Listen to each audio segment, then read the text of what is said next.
kulanti wanaagsan khiyaarta qaaliga ah ee sida tooska noola socota. Israa'iil oo weerar ku qaaday tuulooyin daanta galbeed ee Falastiiniyiinta.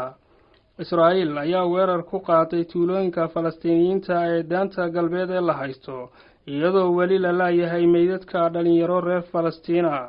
Dhanka kale, ciidamada Israa'iil ayaa iyaguna sheegay inay weerar ku qaadeen xarumo ay leeyihiin ururka Xisbullah ee dalka Lubnaan, kadib markii kooxo hubeysan ay gantaalo ku garaaceen Israa'iil.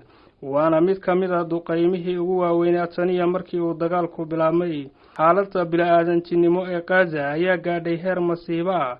inta ka soo hadhay xasuuqa Israa'iil ay ku wada reer Falastiin ayaa looga cabsi qabaa inay u dhammaadaan ama u wada dhintaan macluul iyo gaajo sii kordhaysa.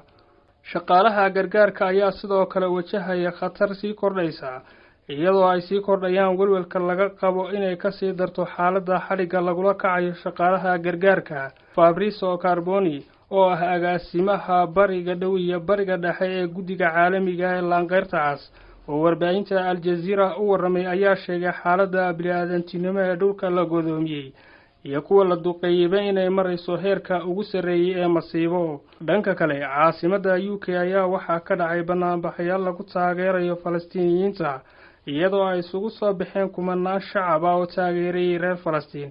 dibadbaxayaasha ayaa watay calanka Falastiin iyo boorar